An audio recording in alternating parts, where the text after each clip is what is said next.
cosmogonía viking. Y entonces vamos bien atrás, tan atrás que el mundo todavía no ha nacido. No hay mundo.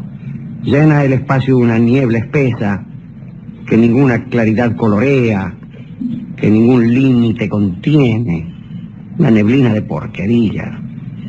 Y pasan eternidades, eternidades. De pronto, allá a las cansadas, diría yo, aparece un alba dudosa y vaga, y algo se empieza a mover.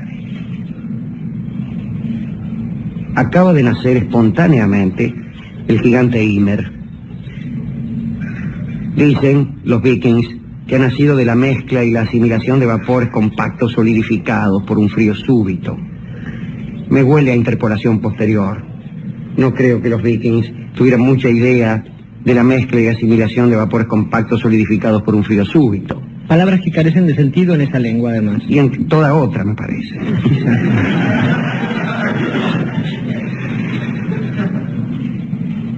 Nace el gigante Ymer.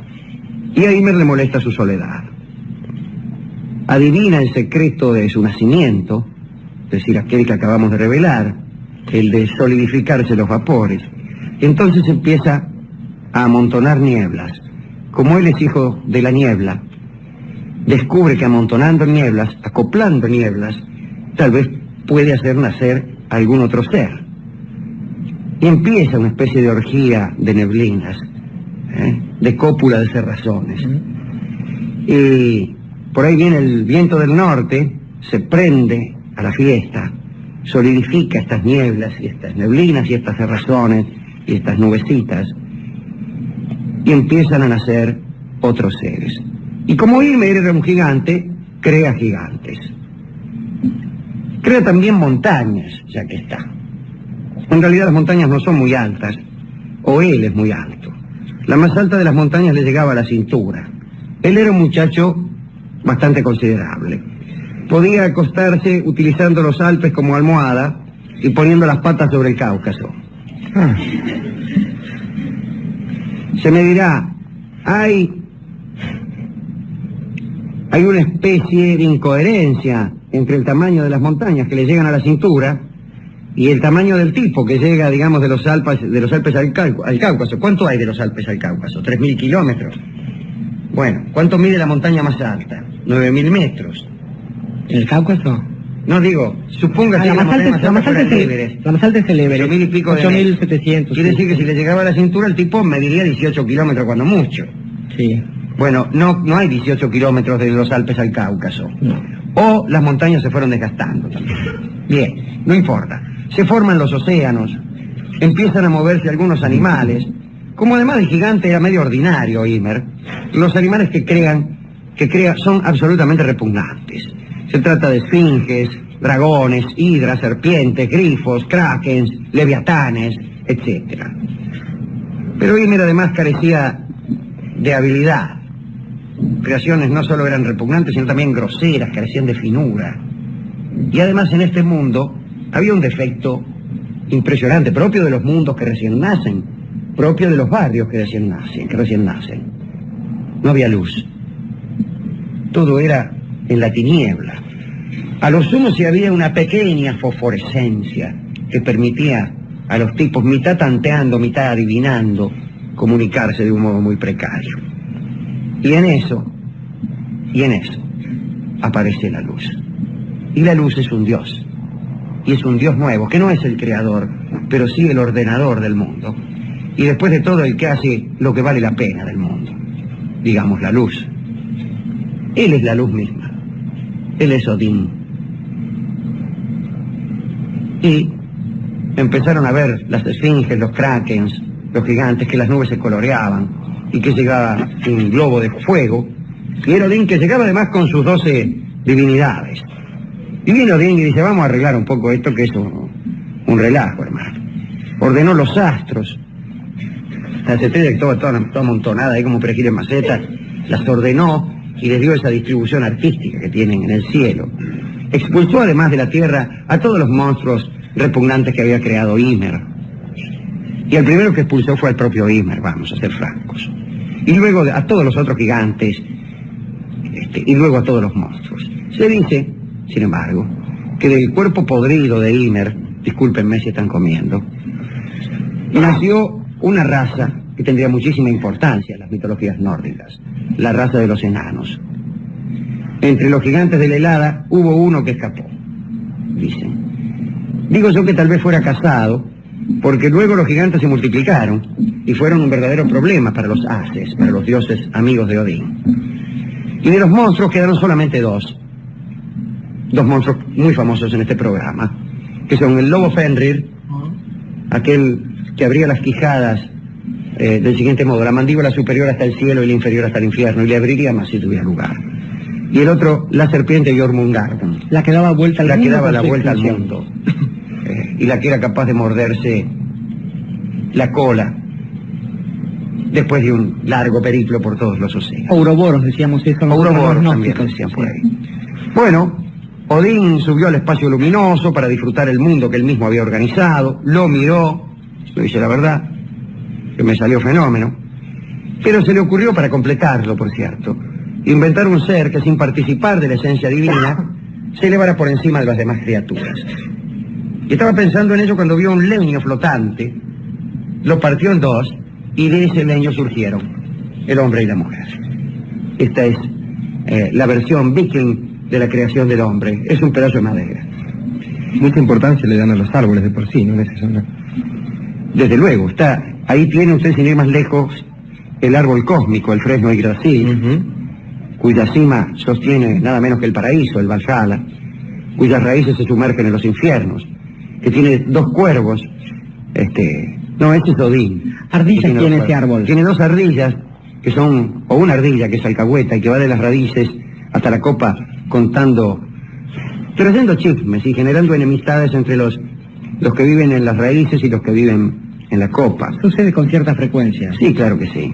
Hay también un águila que mira y ve todo con una mirada, y un buitre que verifica los informes del águila, y Odín tiene dos cuervos en los hombros que pueden mirar todo lo que sucede en el universo y que a veces lo recorren para también traerle chimentos. Reptiles horrorosos inyectan veneno a una de las raíces del fresno. Hay un dragón acurrucado en la otra raíz. 4 ciervos hambrientos devoran el follaje. Bueno, ese es el fresno, en cuya base está la fuente de la sabiduría, la fuente a donde fue a beber Odín para ser sabio, y a donde pagó el precio por la sabiduría, que fue un ojo. Odín es tuerto porque para ser sabio pagó un ojo de la cara, y creo que hizo negocio. Hoy quiero hablar de uno de los atributos de Odín, que es la poesía. Paso por alto una cantidad de cosas poéticas que tiene el mismo Odín y sus amigos. Ahí lo tiene a Thor. Algún día hablaremos de Thor con su masa que anda sola. Tiene una especie de masa, Thor, pero anda sola la masa. No hace falta que él la guíe. Los guantes de Odín atraen el martillo. Y tiene un cinturón que es el cinturón del valor.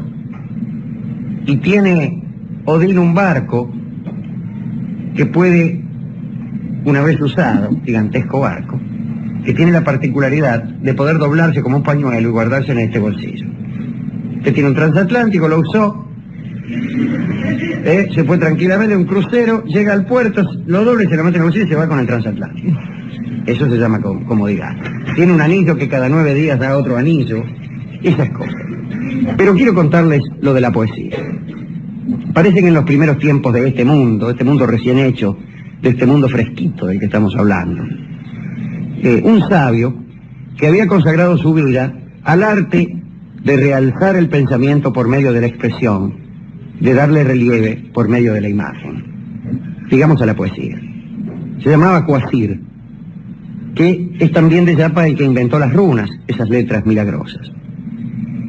Él era el único poseedor del don de la poesía, Quasir, el único que hacía poesía. Había 2 enanos malos que buscaban tesoros, como todos los enanos, que consideraron que de todos los tesoros que había por ahí, el más codiciable era el de la poesía. Más codiciable que el oro, que las joyas, que las riquezas, era el don que tenía Quasir. Y entonces, por codicia nomás, mataron a Quasir. Y magos como eran, mezclaron la sangre del muerto con miel en dosis diferentes y la distribuyeron en 3 jarros. Y de esos 3 jarros salió el licor de la lógica, el de la elocuencia y el de la poesía. Ocultaron estos 3 frascos en una cueva, pero uno de los cuervos de Odín batió la cana. Uno de esos cuervos que Odín tiene y que recorren el universo para ver qué pasa, le vino con el chimento. Odín, en una cueva que yo me sé, hay 3 frascos, hechos con miel y con sangre. Uno es el de la lógica, otro es el de la elocuencia y otro es el de la poesía.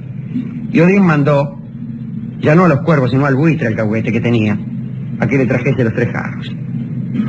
Así lo hizo el buitre.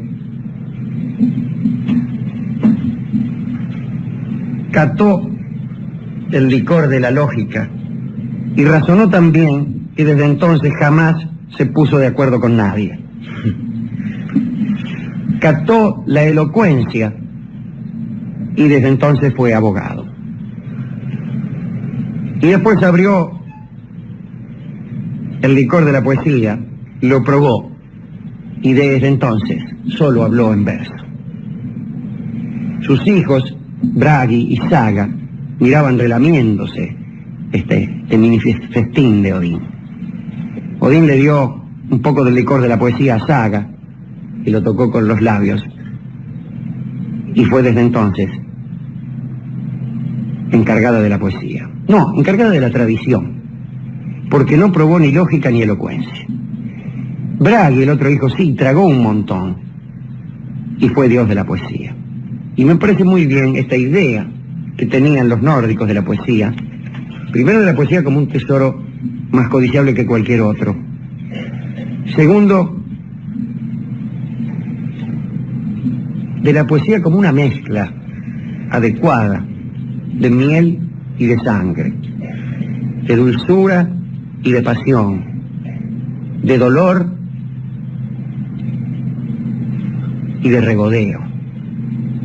La buena poesía siempre tiene algo sangriento, siempre tiene algo doloroso y pasional, y también tiene una gota de miel de belleza para endulzar eso.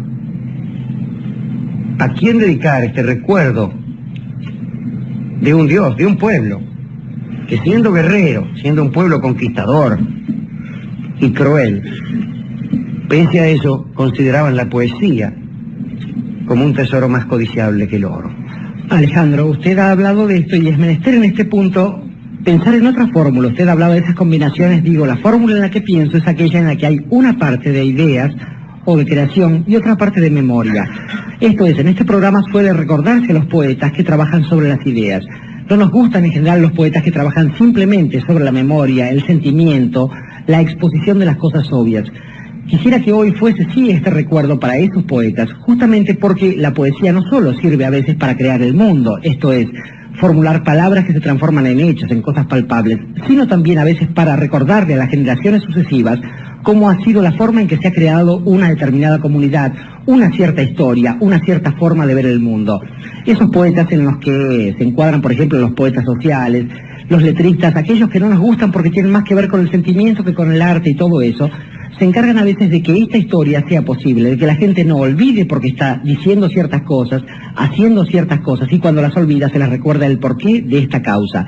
Entonces digo, para esta gente que va desde algún poeta ciego hasta una pobre guitarrera de San Nicolás, este recuerdo. Está bien recordar a esos poetas menores, que como dijo un poeta mayor, quizá habría que consultar con más asiduidad. Es posible que para entender mejor qué cosas somos los argentinos, haya que consultar no solo a los grandes poetas, sino también, dijo alguien, la colección del alma que canta.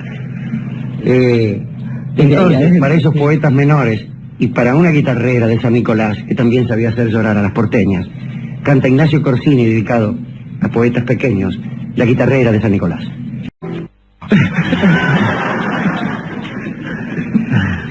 Su presencia aquí ya lo despeladiza, de todos modos. ¿Qué es esto? Ciertos sectores de la sociedad argentina festejan, pero con verdadero fanatismo, toda pieza más o menos humorística que tenga por tema a cómo somos los argentinos. No sé por qué, es así. Pero cuando usted ve a un humorista que está sentado en una silla y dice, porque nosotros somos ladrones, y lo que eso no, somos así, no nos importa nada, eso, el público está compuesto por pelados.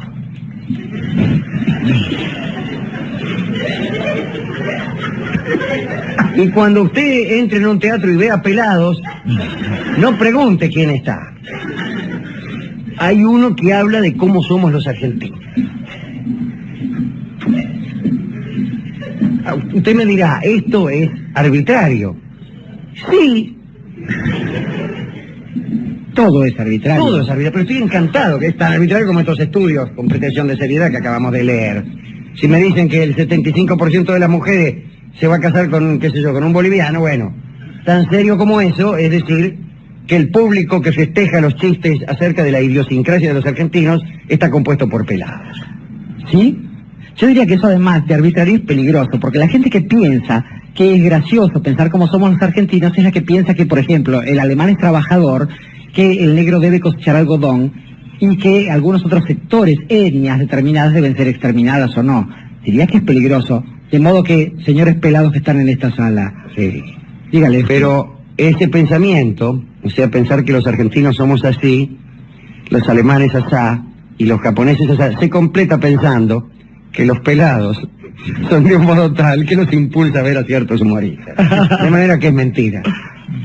Quedan los señores pelados que se están retirando en este momento, empezando por nuestro productor Gigliasa. Jorge Gigliasa, pueden regresar a este programa que se hace Sí. para todo el mundo, incluso para los pelados. Adelante.